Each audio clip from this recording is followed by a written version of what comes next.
Aloha mai kākou, and welcome back. Welcome to another WāKahikoWednesday. My name is Iāsona. I'm one of the culture educators here at the BishopMuseum. And today, I'm here inside of our newest exhibit, which is called Journeys, the Heritage of the Northwestern Hawaiian Islands. And we're going to be focusing on some of the artifacts we have on display. But to start off, I wanted to link our exhibit in here to some larger issues that have been in the news, some things happening both, I think, getting notice around the country, as well as some things happening right here on Oahu. In just a few hours, President Obama will be landing here in Honolulu and heading over to UH Manoa to do a talk about, among other things, there's a larger conservation conference going on, so he's here for that, but among other things, he will be talking about the decision that's just been made to expand the Papahānaumokuākea Marine National Monument. And that's, when we talk about the Northwestern Hawaiian Islands, like in our exhibit, that's what we're talking about. We're talking about the islands that fall within this Marine National Monument. And we have a great map here, which we'll have to revise. So we're looking at our main Hawaiian islands here, Oahu where we are, all these other islands where we're living on, and then seeing that there's also Nihoa, Mokumanamana, going all the way up to Midway, Kiriako, all the way up there. And these dotted lines are going around these islands and the ocean surrounding them. And this is showing the current boundary to this Papahānaumokuākea monument. Well, these lines are going to have to expand. In fact, we're considering, there's talk of finding a way to modify our map here in our exhibit because this monument is expanding thanks to the decision by the White House, by the President, who'll be taking that action. So stay tuned. If you came to see the exhibit already, or if you haven't been to see it yet, then consider coming or consider coming back and see the change that will help you to understand what has happened with this expansion. Now, that's the general news, but the thing I wanted to focus on particularly is, this is happening in conjunction with this conservation conference. And when we think about conservation connecting to the Marine National Monument, I would think that the main thought we're having is about, of course, the wildlife, the natural environment that's up there, these different lots of them endemic species that are unique to Hawaii and to these islands. Now that's part of the story, and that's a very important part of the story, but what we also have are these important cultural sites that also need to be preserved and taken care of. And so part of the monument is preserving those sites, and we have some things. What I want to talk to you particularly about today is we have a collection here of many different kiʻi. And when I say kiʻi, I'm talking about an image, a statue that is made to represent one of these traditional Hawaiian gods. So they play an important role in the traditional Hawaiian religion, and this connects, of course, to the Pacific Islands as a whole, traditional religion there, and all these different places. And kiʻi also connects to the term tiki, which maybe is more familiar to more of our viewers. Same word, but in different languages. So in Hawaiian, our word is kiʻi. If you go to another language, such as Maori, they'll be saying tiki. But still connected to the same idea of an image representing a god, with also the meaning of kiʻi, meaning to fetch, the belief that in those certain right moments, the image, the statue, can draw in the actual spirit of that akua, of that god, to inhabit for a certain amount of time. So that's the rundown on kiʻi.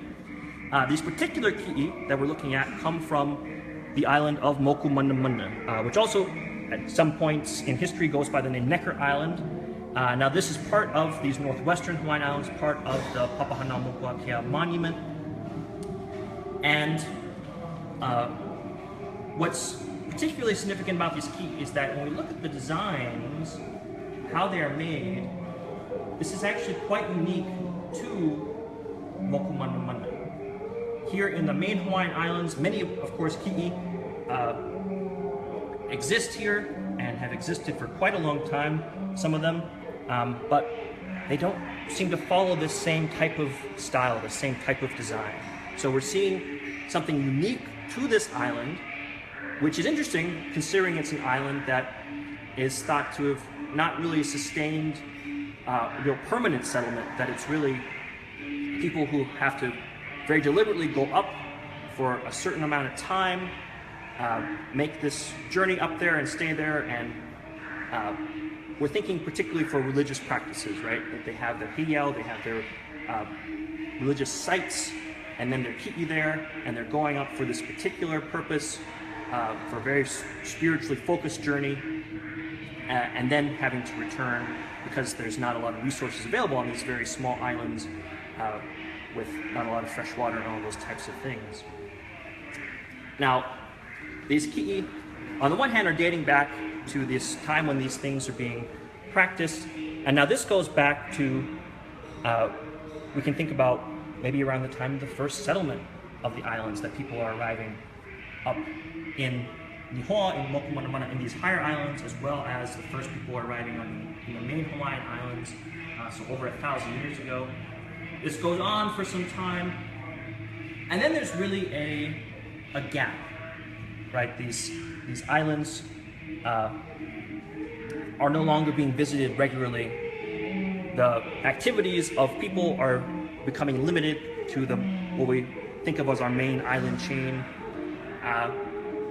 And so when the Hawaiian kingdom is formed, the unified kingdom that Kamehameha creates, that's just going from the island of Hawaii all the way up to Niihau. A few years after that, there's an official mission to go and claim Nihoa, make sure that Nihoa is part of the Hawaiian kingdom. But there isn't an official mission to go up and get Mokumanamana, in fact, until 1894. So at this point, this is after the overthrow of the monarchy. Now we're talking about the provisional government transitioning into the Republic of Hawaii. They're the ones actually going up to Mokumanamana, or as they're calling it in that time, Necker Island, to really claim that as now part of Hawaii, as Hawaii now exists as a nation. Most of these kiʻi are gathered, are collected at the time of that annexation mission, that mission to join Mokumanamana with the Republic of Hawaii. With one exception, we've got number 7 over here, so our headless friend right over there. This is collected much later in 1923. There's the Tanager Expedition, which is a joint mission of both cultural investigation as well as a lot of natural science work being done up in various northwestern Hawaiian islands. But the rest of these are all coming from this 1894 mission, political mission, to go up to Mokumanamana. And there's a very interesting debate in the newspaper, in several of the newspapers. There's a lot of talk about, now that these kiʻi have been retrieved by certain members of this annexation party, who do they belong to? Do they automatically belong to the government as items of cultural value that are found on this government mission, or do they belong to the individuals who collected them, who are now free to do with them what they please, sell them to the highest bidder or whatever they wish to do, keep them as part of their private collection? Well, ultimately they don't revert to government control. They do remain in private hands. Some of them are bought by the museum, and some of these are part of our permanent collection. But we actually have 2 that, oh, yes, oh, we have a question about what they are made from. So they are stone, and they are made from volcanic stone. So that is correct to say that it is volcanic stone that these are carved from. So good question. And now number 1, number 2 are 2 right over here. These are ones that ended up leaving Hawaii because they're in private ownership. One of them, the one we're seeing, is coming to us right now just as a loan for this exhibit. This comes from the Metropolitan Museum of Art in New York. So we have one that travels all the way to New York, but was able to make it back to be reunited for this exhibit. And then number 1 right down here, this one actually ended up at the Peabody Essex Museum, which is in Salem, Massachusetts.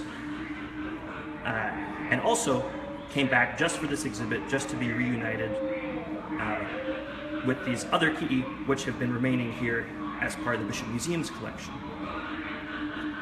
So lots of issues surrounding these artifacts, these issues of cultural preservation, of ownership, interesting things to reflect upon, as well as these larger issues of preserving the area where these things have come from, which is how we started today. And I think that's about what the ground I wanted to cover. So hope that gives us a lot to discuss and to think about. But we'll have to wait until next week. We'll have another WāKahiko Wednesday coming up. Again, I'm Iāsona. I'm one of the culture educators here at the Bishop Museum. And so I encourage you not only to come and visit us in person, come and see our exhibit while we're here up until January. This exhibit will be here. Also, you can visit us at bishopmuseum.org. I'll say ahui ho until we meet again, which hopefully will be next week. Mahalo.